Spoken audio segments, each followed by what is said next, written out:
In the world of motorcycle racing video games, you'd be hard-pressed to find a developer more experienced than Milestone. This Italian studio has been making motorcycle racing games since the late 1990s. Their popular Ride series started back in 2015.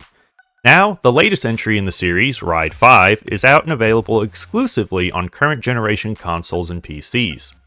Does this latest game harness the most powerful hardware to make an incredible experience, or does the game fall flat and spin out? Let's find out as we take a look at Ride 5. Sports Gamers Online is the #1 source for the sports gamer.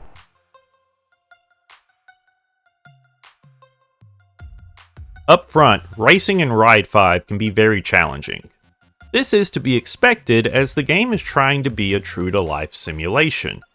There are going to be plenty of times you wipe out or completely miss a turn, especially your first few times on a new track.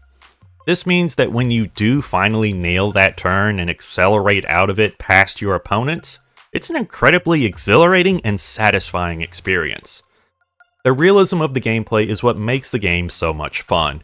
You can't just go full throttle and expect to make tight turns. This is where knowing the track and where you can get away with accelerating through a turn, and where you need to brake earlier than usual to avoid going into the dirt, comes into play. Speaking of turning, it takes some time to figure out where to start turning to make it around a curve. For some curves, you can wait until you're right on top of it, while for others, you have to start turning before you're even through your current turn. It's just another reason why knowing the track you're on is so important in this game. I wish there was an option before a race to run a few practice laps on the track to get a feel for it, especially in career mode. Currently, the only way to really practice on a track by yourself is in time trials and quick race. For new players, Ride 5 includes a suite of riding aids and settings to ease you into the game as much as possible. There's automatic steering, braking, and accelerating options, which when all turned on at the same time actually cause the bike to drive itself. These aids allow new players to focus on learning different aspects of the game before combining them all together.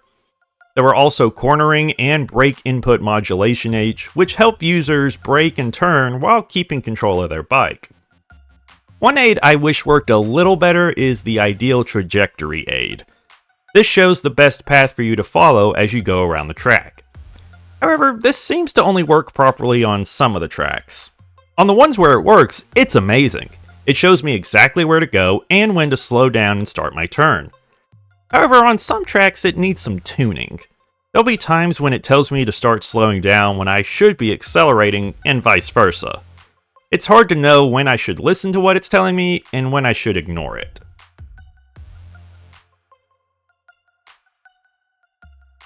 The main modes in Ride 5 are Career Mode and Quick Race.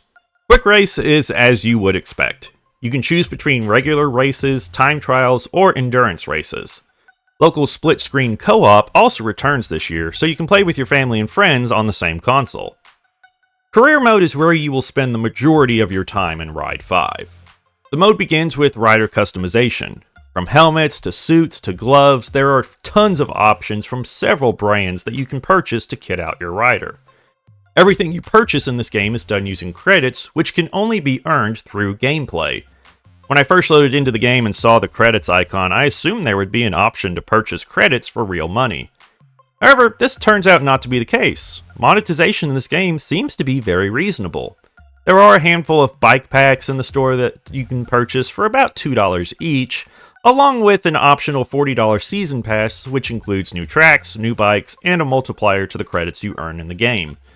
Getting back to the career mode, once you have your driver looking just how you want them to, it's time to pick one of 3 championship competitions to compete in to start your career.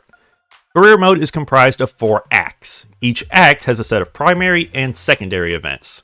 There are 10 primary events, each ranging from championships to head-to-head challenges. Players must earn leaderboard points to progress through the primary events.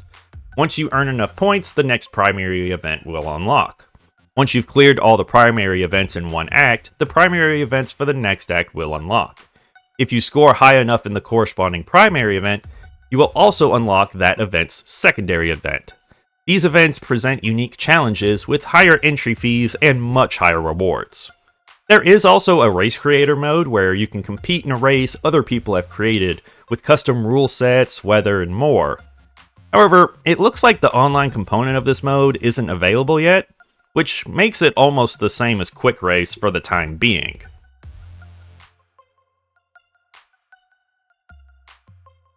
Presentation and performance are where Ride 5 truly stands out from the crowd.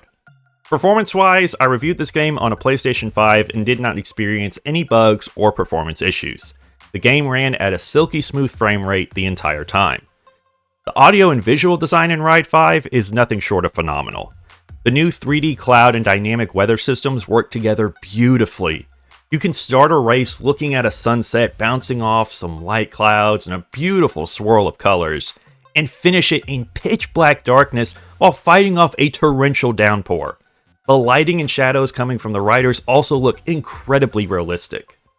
On top of looking great, the bikes sound fantastic as well. I mean, just take a listen.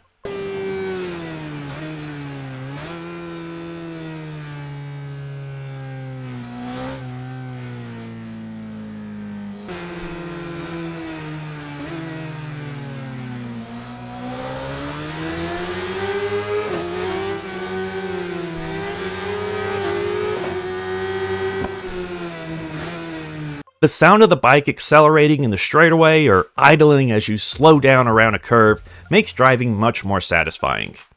Usually with games like this, I turn the sound off and put on a TV show or YouTube video in the background, but I left the sound on for Ride 5 just because I enjoyed it so much. Customization is impressive in Ride 5. While there aren't many options for your driver's face, you won't see it that often, so it really doesn't matter. For everything else though, the options are expansive. From bike liveries to helmets, gloves, and more, there are several brands and designs to choose from. You can also create your own designs or download one that someone else created and uploaded for everyone to use.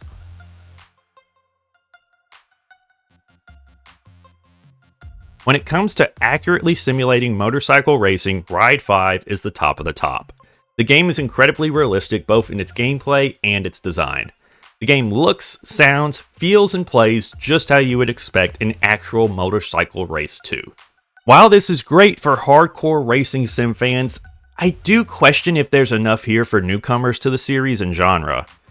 With features missing from Race Creator and not much to do outside of just racing in career mode, it could make the $60 price tag a bit much for new players. However, the game is so good at what it does, I feel it's worth picking up if you are interested. Once those additional features are added in though, this becomes an easy game to recommend. The game makes it so easy just to sit back, disassociate, and lose yourself in these races. Well, that's going to do it for this video, everybody. If you enjoyed it, make sure to leave a like and also subscribe to the channel so you don't miss out on any of our upcoming videos. And for all your sports gaming news and updates, make sure to stay tuned to Sports Gamers Online. I'm Brandon Satterwhite with SGO. Thank you for watching.